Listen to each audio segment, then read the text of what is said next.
성경에는 복이라는 단어가 굉장히 많이 나옵니다. 그리고 그 복은 어느 누구도 싫어하는 성도가 없는 단어입니다.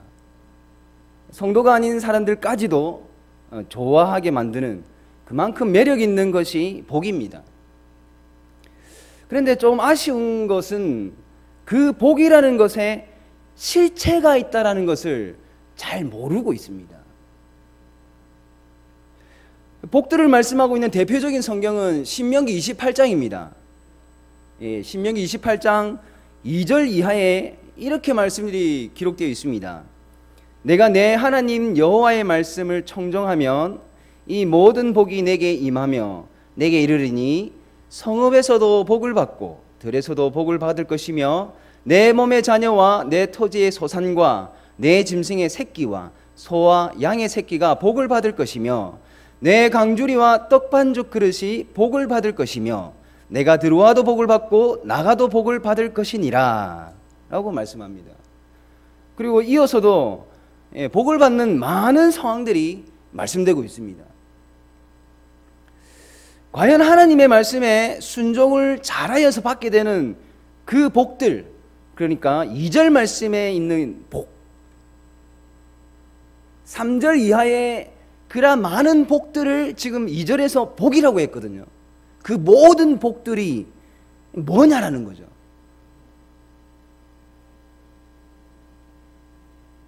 이 복들이 뭘까? 제가 지금까지 이 부분을 가지고 나눔을 했던 성도들 중에서 적지 않은 분들이 번영과 번성을 말했습니다. 이스라엘 민족이 가나안 땅에서 번영한다라는 거죠. 이와 같은 복을 이제 우리도 받기를 소원한다는 그런 것입니다. 분명히 맞는 말입니다. 틀린 말이 아닙니다. 그러나 구약에서 하나님께 제사를 할 때에 드려지는 제물들, 그러니까 어린 양, 소, 염소, 비둘기 등 이 피를 흘리며 죽는 제물들, 이 제물들의 실체가 분명히 따로 있잖아요. 그 실체가 분명히 따로 있습니다. 그와 같이 구약에서 말씀하는 번영이라는 이 복도 실체가 있다는 겁니다. 그런데 많은 분들이 그 실체에 관해서는 그 실체에 이렇게 관심을 가지기보다는 그림자로서 말씀하고 있는 번영 자체에만 관심을 두더라는 거죠. 그래서 많이 아쉽습니다. 이런 신앙을 가진 분들에게 주로 발생하는 이 말씀에 대한 오해가 있습니다. 어떤 오해냐면, 나는 정말 하나님 말씀대로 산다고 그렇게 살았는데 왜 나의 형편은 이 모양 이 꼴이냐라고 하는 거죠. 만약에 이런 오해가 생기면 그분의 신앙생활은 정말 심각해집니다. 성경에서 비슷한 케이스의 사람이 있습니다. 성경 인물 중에 비슷한 케이스가 있습니다. 누구냐면 욥의 아내입니다. 욥이 하나님께 의인으로 인정받은 대단한 족장이었거든요. 그 아내가 어떤 경우가 있었냐면 욥의 권속들이 대단한 번영을 누리고 있었습니다. 어마어마한 물질적인 복이 있었어요. 그러나 그 번영이 어느 순간 다 사라져버렸습니다. 다 사라져버렸을 때에 욥의 아내가 욥에게 뭐라고 했냐면 하나님을 욕하고 죽으라 했습니다. 성경은 욥의 아내가 한 말을 뭐라고 평가했냐면 한 어리석은 여자의 말 같다라고 했습니다. 적어도 오늘 함께한 저와 여러분은 구약에서 말하는 복의 실체를 정말 잘 알아서 욥의 아내와 같은 어리석은 자가 되지 말아야 할 것입니다. 오늘 본문에서 그 복의 실체를 말씀하고 있어요. 3절 말씀을 우리 다 같이 한번 함께 읽어보겠습니다. 3절 말씀입니다. 시작. 찬송하리로다. 하나님 곧 우리 주 예수 그리스도의 아버지께서 그리스도 안에서 하늘에 속한 모든 신령한 복을 우리에게 주시되. 아버지 하나님이 성부 하나님이시죠. 예수 그리스도 안에서 성자 하나님이십니다. 우리에게 복을 주시는데 하늘의 복, 그러니까 영원히 썩지 아니하는 하늘의 복을 우리에게 주신다라고 말씀합니다. 그것을 신령한 복이라고 했는데요, 우리에게 주십니다. 이 우리라는 단어를 교회로 바꿔도 괜찮습니다. 그 신령한 복을 아버지 하나님께서 예수 그리스도 안에서 교회에게 주십니다. 그리고 그 신령한 복이 4절 이하의 말씀이에요. 아버지 하나님께서 예수 그리스도 안에서 교회에게 복을 주시는데 어떤 복을 주시느냐? 4절에 보시면 우리를 거룩하고 흠이 없게 하시려고 그리스도 안에서 택하셨다라고 합니다. 그것도 창세전에. 그리고 5절에는 예수 그리스도로 말미암아 하나님의 아들들이 되게 하시려고 우리를 예정하셨다라고 말씀합니다. 하나님께서 억지로 내가 창조했으니까 아이고 귀찮아도 어쩔 수 없다라는 그 억지로 마지못해서 하신 것이 아니라 기쁘신 뜻대로 예정하셨다라고 성경은 우리에게 말씀하십니다. 이것이 성경에서 말씀하는 복의 실체, 신령한 복입니다. 이런 말을 들었던 기억이 있습니다. 부자가 되려고 한다면 구약의 말씀을 잘 지켜라. 그러면 부자가 된다라고 하는 거예요. 신명기에서 말씀하는 복 때문에 생겨난 말 같은데, 앞서 말씀을 드렸듯이 이 구약에서 말씀하는 복들은 신약에서 실체로 드러나게 될 그림자입니다. 그래서 번영신학은 거짓입니다. 번영신학은 이 재정적 축복이나 물질적 풍성함이 항상 하나님의 뜻이라고 믿습니다. 항상. 이 잘못된 거거든요. 그리고 그 신앙이 자신들의 이 물질적인 부를 증가시킨다고 믿었습니다. 그래서 거짓입니다. 성경에서 이 고래 심줄보다 더 질긴 줄기는 번영이 아니라 구원입니다. 아버지 하나님께서 택하고 예정한 자들이 그리스도 안에서 자신의 아들들이 되는 것이 성경의 맥입니다. 그러나 적지 않은 분들이 번영과 번성을 맥으로 잡습니다. 번영과 번성은 구원이라는 굵직한 줄기에 가끔씩 삐져나오는 곁가지일 뿐입니다. 결코 큰 줄기가 될 수 없습니다. 그래서 번영이라는 것은 때로는 누려서 참 좋기도 하지만 때로는 독이 될 수도 있습니다. 요즘 새벽기도 시간에 성경 민수기 말씀을 살펴보고 있습니다. 민수기 32장에서 이 번영과 번성이라는 것이 이 교회에게 치명적인 독이 될 수도 있다는 것을 잘 말씀해 줍니다. 민수기 32장은 1절에 루벤 자손과 갓 자손은 심히 많은 가축대를 가졌더라라는 말씀으로 시작합니다. 목축하던 이 야곱의 권속들이 애굽에서 살게 되었습니다. 그들은 무려 애굽에서 430년을 살았어요. 긴 세월이 흐르면서 야곱의 후손들, 즉 이스라엘 민족은 애굽의 노예가 되어버렸습니다. 하지만 하나님께서는 이스라엘 민족의 조상 아브라함과 이삭과 야곱에게 약속하신 대로 430년 만에 이스라엘 민족을 애굽 땅에서 탈출을 시켰고 해방시키셨고 가나안 땅으로 인도하셨습니다. 우여곡절 끝에 이스라엘 민족은 애굽 땅을 나온 지 40년 만에 이제 가나안 땅 앞 앞에 목전에 이제 이르는 거예요.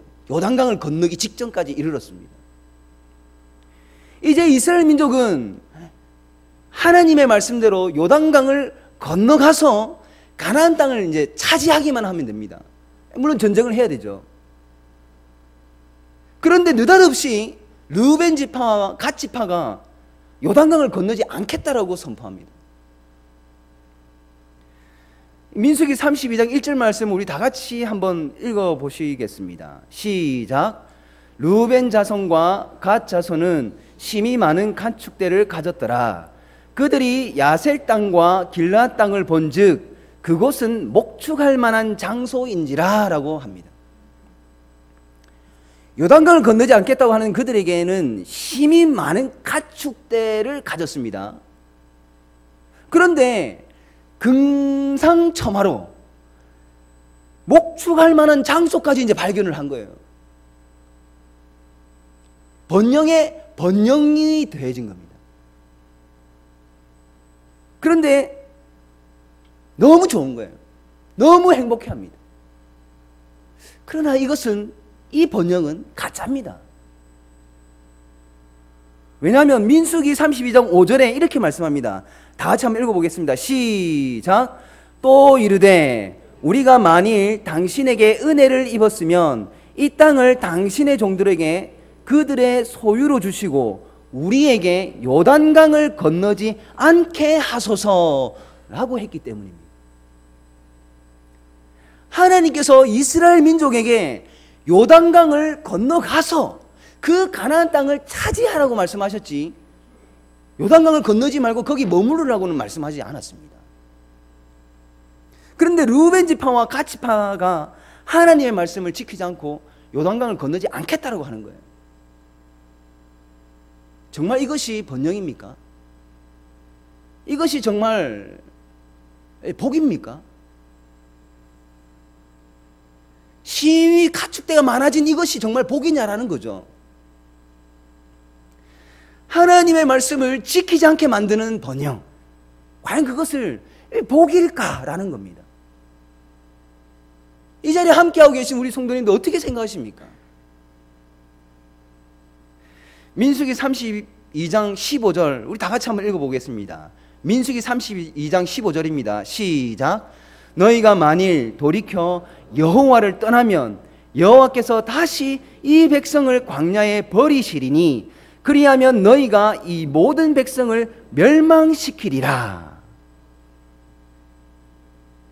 민수기 32장 1절에서 15절까지의 말씀을 우리가 군데군데 살폈지만 맥이 무엇입니까? 번영입니까? 구원입니까? 우리가 마지막에 15절에 읽었을 때 그렇게 하면 너희가 이 모든 백성을 멸망시키리라 라고 하지 않습니까?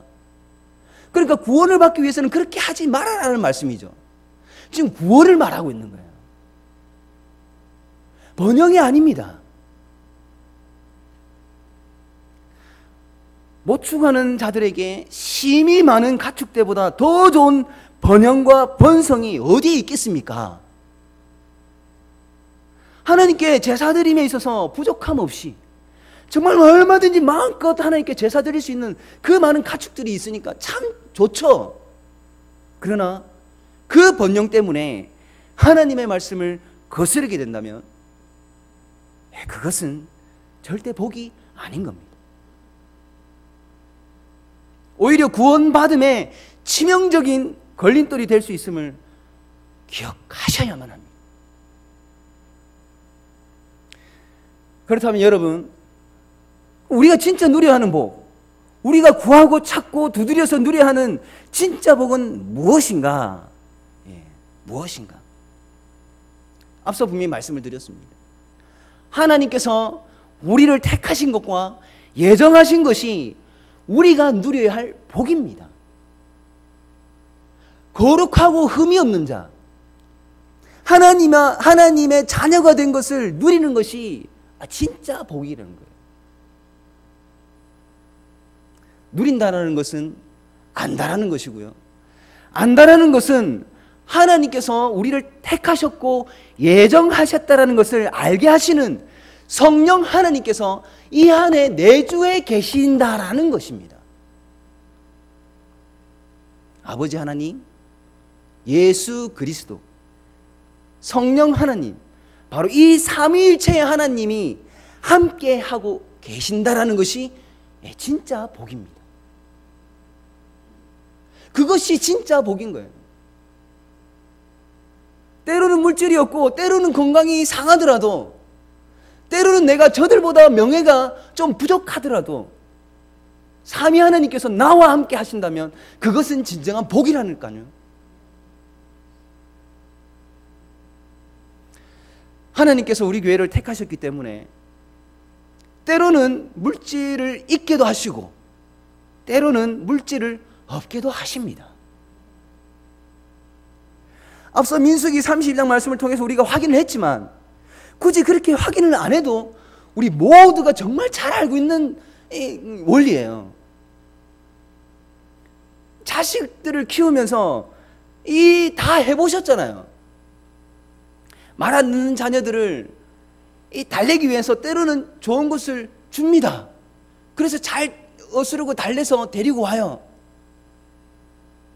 하지만 말 안 들으면 어떻게 합니까? 치사하게 줬던 거 도로 뺏지 않습니까? 저만 당한 겁니까? 우리 부모님만 그렇게 하신 거예요? 물질의 번영은 딱 그 정도까지입니다. 하나님께서 우리 교회를 예수 그리스도 안에서 거룩하고 흠이 없도록 아버지 하나님의 아들로 택해 주신 것, 그리고 그 사실을 우리가 알 수 있도록 그 관계를 유지해 나갈 수 있도록 성령 하나님께서 우리 안에 항상 함께 하고 계신다는 것이 진짜 복입니다.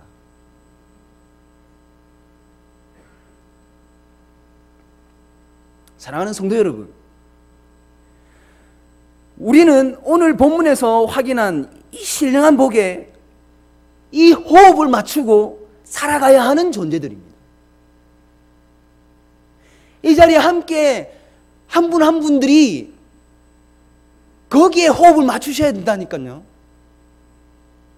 우리는 썩어 없어질 것들에다가 이 심장박동을 맞추고 살아서는 안 됩니다.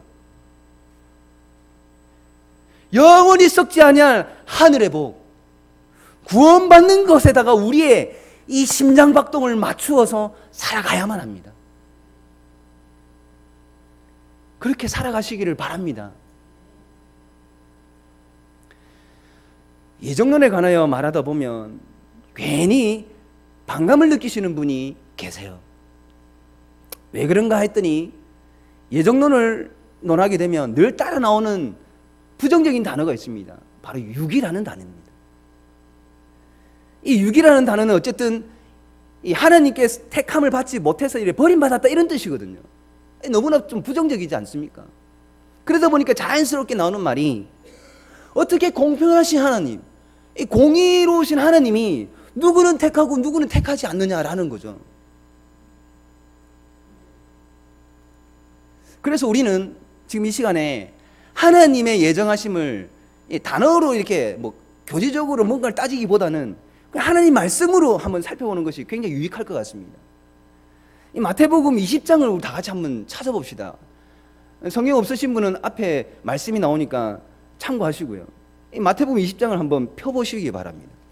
이 정도는 한번 찾아봐도 전혀 힘들지 않습니다. 마태복음 20장입니다.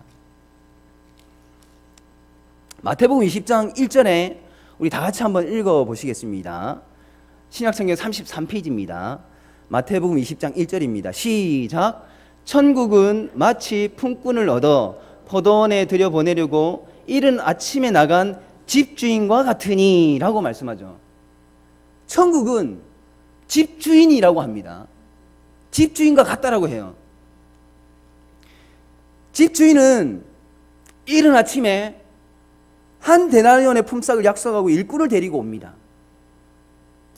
그리고 주인은 오전 9시에도 정오 12시에도 오후 3시에도 오후 5시에도 일꾼을 데리고 옵니다. 이제 일을 시키고 나서 이제 결산할 때가 되었어요. 결산을 하면서 집주인이 오후 5시에 온 사람부터 일당을 주는데 한 데나리온을 주는 겁니다. 이른 아침에 일꾼으로 들어온 자가 생각하는 거예요. 아, 땡 잡았다. 오후 5시에 온 사람이 한 데나리온을 받으니까 이제 우리는 더 받을 수 있겠구나. 김치 국물부터 마신 거죠. 그런데 웬걸요? 모두가 다 한 데나리온씩 받았습니다. 마태복음 20장 11절 말씀을 다 같이 한번 읽어보실까요? 11절입니다. 시작. 받은 후 집주인을 원망하여 이르되. 이른 아침에 온 자가 한 데나리온을 받고 원망하면서 집주인에게 이제 원망을 하는 거예요. 우리는 새벽부터 종일토록 이렇게 일을 했는데 왜 늦게 들어와서 1시간 일한 저 사람들하고 똑같이 취급하느냐라고 이제 원망하는 겁니다. 나는 특별한데 왜 저들하고 똑같은 대우를 받느냐? 불공평하다라는 거죠. 그 말에 집주인이 뭐라고 말합니까? 마태복음 20장 13절입니다. 시작. 주인이 그 중에 한 사람에게 대답하여 이르되 친구여 내가 내게 잘못한 것이 없노라. 내가 나와 한 데나리온의 약속을 하지 아니하였느냐. 그리고 이어지는 14절 함께 읽겠습니다. 내 것이나 가지고 가라. 나중 온 이 사람에게 너와 같이 주는 것이 내 뜻이니라. 이 마지막 14절의 이 말씀이 성경에서 말씀하고 있는 예정입니다. 하나님께서 그 예정하셨다라는 그 말씀이 바로 본문 오늘 이 마태복음 20장 14절의 이 말씀이에요. 여러분, 이 포도원 품꾼들 중에서 이른 아침에 한 데나리온을 받기로 약속한 자들은 이스라엘 민족입니다. 유대인들을 가리키는 거예요. 그리고 나머지 일꾼들은 이방인들입니다. 지금 저와 여러분들이 그 이방인들입니다. 오후 5시, 3시, 점심시간 그런 때에 들어온 자들이 우리들이라는 거예요 지금. 그런데 집주인이 늦게 합류한 일꾼들에게 품삯을 얼마 줬습니까? 이른 시간에 들어온 자들과 똑같이 줬습니다. 전능하신 하나님께서 이스라엘 민족에게 행하셨던 그 많은 은혜들을 지금 이 자리에 함께 하신 저와 여러분에게 그대로 베풀겠다라고 하신 거예요. 이것이 바로 하나님께서 말씀하시는 예정입니다. 얼마나 감사한 일입니까? 이게 복이 아니면 무엇입니까? 정말 우리가 이 예정하신 하나님께서 우리를 예정하셨다라는 것 때문에 우리가 반감을 가지실 이유가 있습니까? 전혀 없는 것입니다. 이런 것이 진짜 복입니다.